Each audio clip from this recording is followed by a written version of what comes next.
Bon, maintenant que j'ai pris connaissance de la tâche d'écriture, je sais exactement sur quoi je dois écrire. Toutefois, je vais commencer à lire mon premier sujet.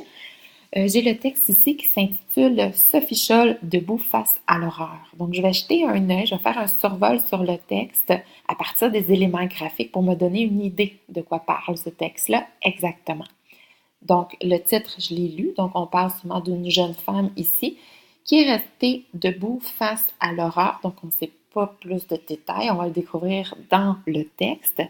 Quoiqu'il y a une illustration ici, une image qui m'en donne un petit peu plus d'informations parce que je vois sûrement Sophie Scholl ici qui est une jeune fille et je vois la croix gammée qui est en arrière. Donc, j'imagine que c'est lié au régime nazi dans le temps de Hitler.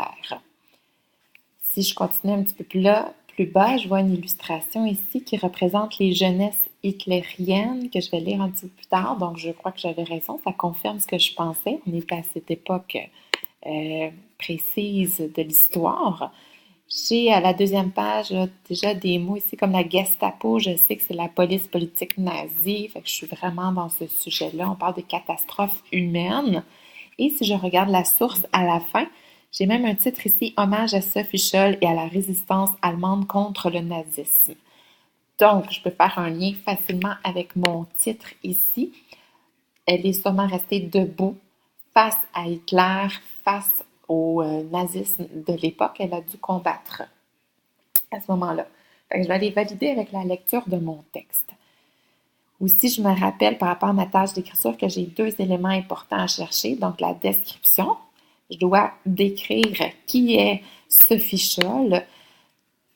Donc, quand je vais voir quelque chose qui est lié à la description, je pourrais indiquer un petit D à côté.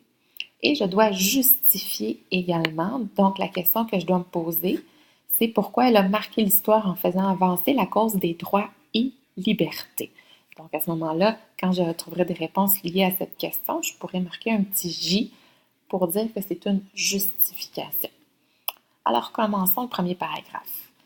Dans une Allemande soumise, une jeune fille puise dans son profond amour du monde, dans la littérature et sa foi, pour affronter le régime nazi au risque de sa vie. Donc, si je regarde les mots-clés de ce paragraphe-là, ce que je vois ici, c'est qu'on parle évidemment de l'Allemagne qui est soumise, de cette jeune fille dont on parle qui doit être Sophie Scholl. Et ici, on indique un autre élément important, donc qu'elle a affronté le régime nazi au risque de sa vie. Ce qui est important ici, je crois, là, j'ai un bon élément qui est lié à la justification. Hein, donc, elle a marqué l'histoire, elle a fait avancer la cause des droits et des libertés parce qu'elle a réussi à affronter le régime nazi. Et elle a même risqué sa vie. Donc, j'ai un bon élément ici. Je continue le prochain paragraphe. Sophie Scholl est une résistante allemande active pendant la Seconde Guerre mondiale, née en 1921 à Forchtenberg, en Allemagne. En 1932, sa famille et elle s'installent à Ulm. En 1933, Hitler est nommé chef d'État et prend le pouvoir absolu. Puis, en 1940, Sophie obtient son baccalauréat, mais doit finir ses stages et en 1942 seulement, elle commence ses études de biologie et de philosophie à Munich. Alors, si je regarde les mots-clés de cette partie de texte, donc on indique ici que c'est une résistante allemande active pendant la Seconde Guerre mondiale.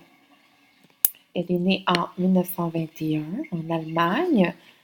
On sait également que c'est en 1933 que Hitler est nommé chef d'État.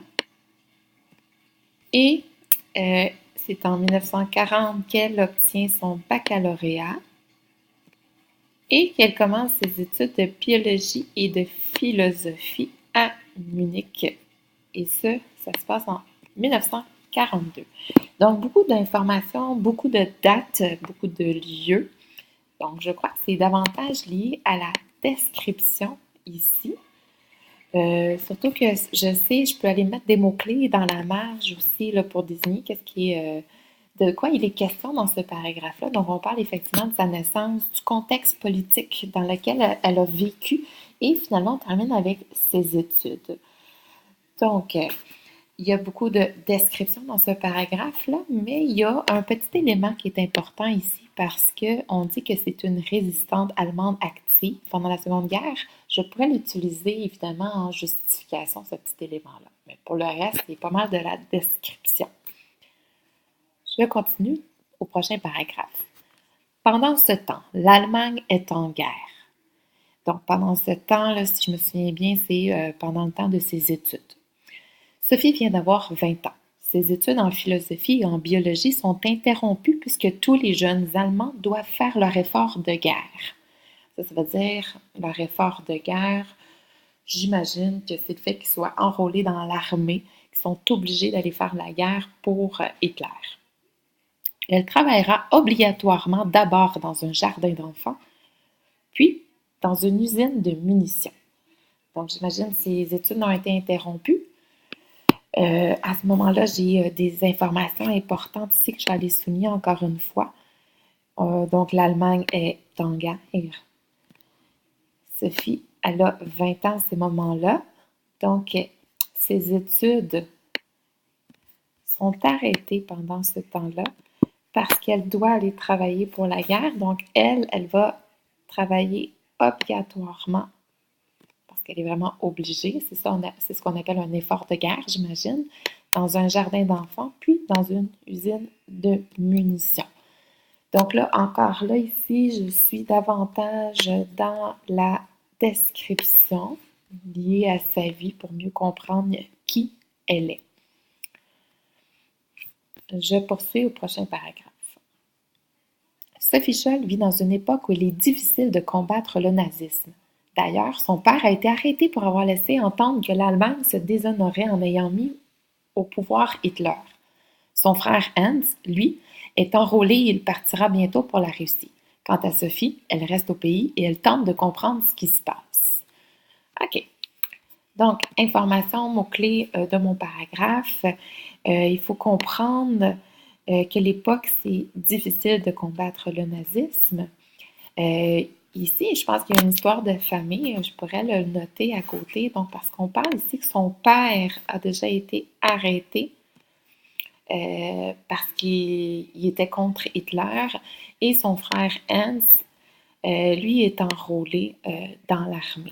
Donc, j'en conclus que dans ce paragraphe-là, c'est vraiment la première phrase qui est l'idée principale où on essaie de nous dire qu'il est vraiment difficile de combattre le nazisme. On a la preuve avec son père qui se fait arrêter parce qu'il ne peut pas parler contre Hitler et son frère qui n'a pas le choix d'aller à la guerre et faire partie de l'armée et combattre.